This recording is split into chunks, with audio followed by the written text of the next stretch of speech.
Bismillahirrahmanirrahim. Assalamu alaikum, my dear students.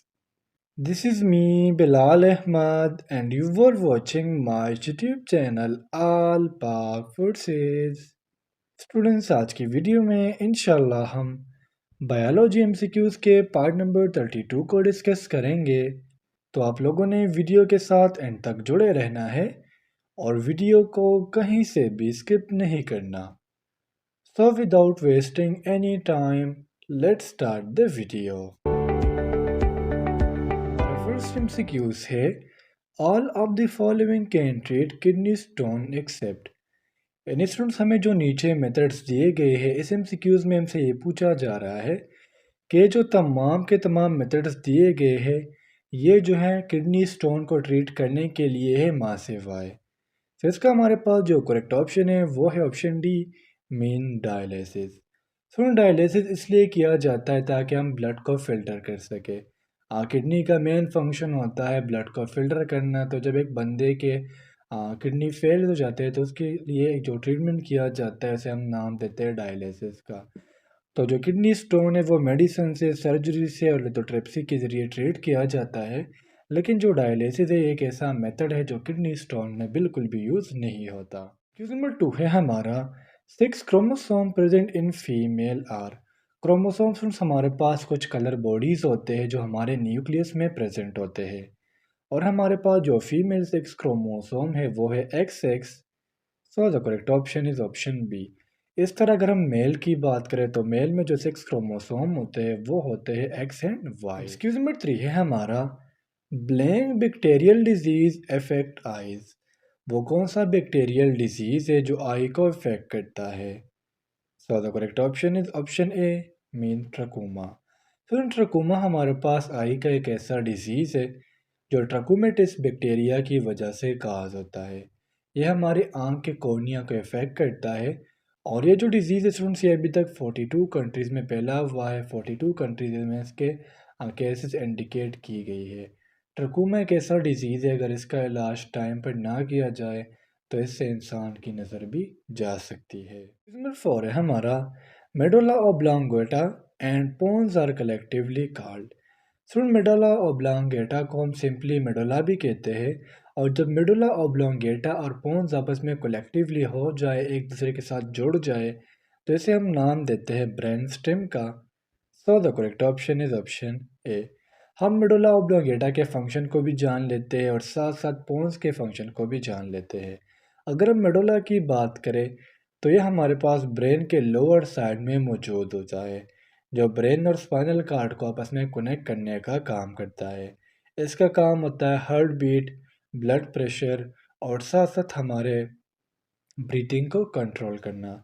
जबकि अगर हम पोन्स की बात करें तो पोन्स का काम हमारे पास जो हमारे डिज़ायर्स है, चाहे वो लव हो, चाहे वो सेंसेशंस हो, चाहे वो कुछ नाराज़गी हो, तो तमाम के तमाम ये पोन्स कंट्रोल करता है।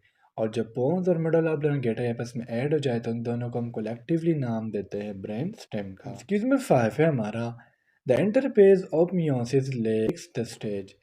मियोसिस हमारे पास एक ऐसा सेल डिवीजन है जिसमें हमारे पास जो क्रोमोसोम नंबर होते हैं वो हाफ हो जाते हैं। मियोसिस हमारे पास 2 स्टेजेस में कंप्लीट होता है। एक होता है मियोसिस 1 और एक होता है meiosis 2।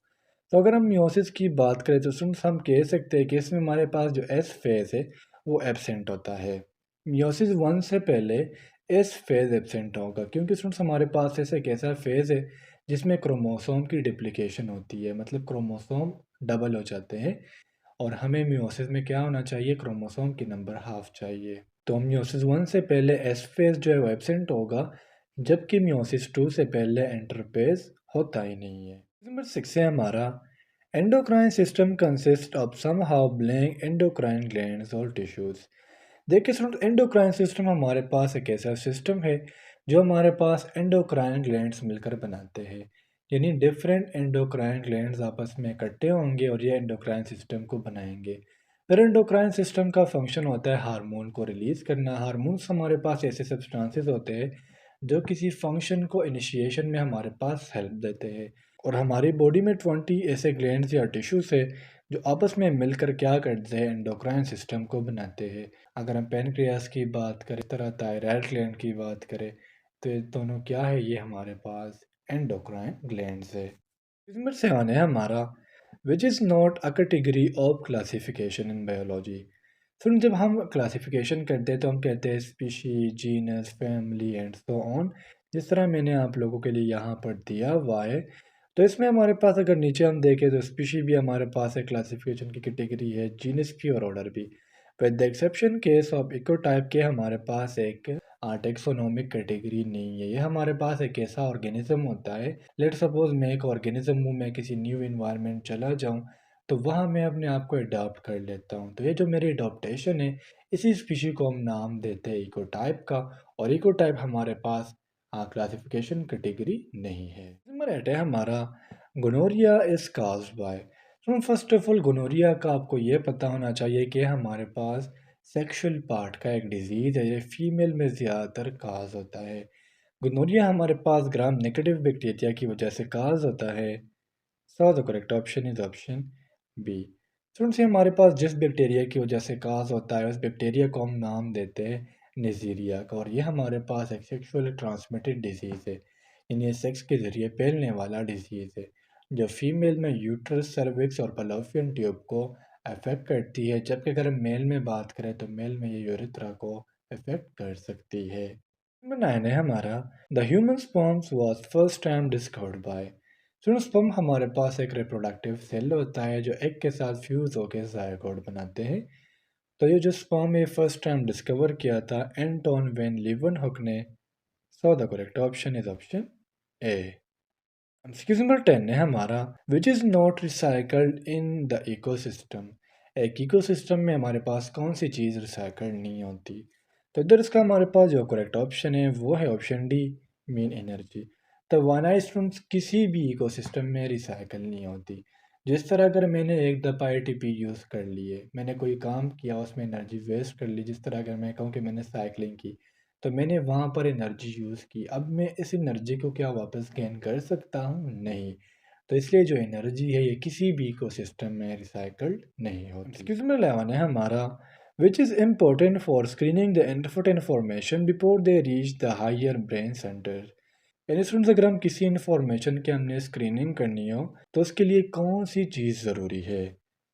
So the correct option is option C, mean reticular formation. इसमें 12 है हमारा nuclein is in its nature. Basically soon, nuclein हमारे पास न्यूक्लिक एसिड का दूसरा नाम है, ठीक है। हम इसको न्यूक्लिक एसिड इसलिए कहते हैं क्योंकि इसका हमारे पास एक एसिडिक नेचर होता है। और ये जो एसिडिक नेचर है न्यूक्लिक एसिड का, ये because of the presence of phosphoric acid at the carbon number 5 of pentose sugar.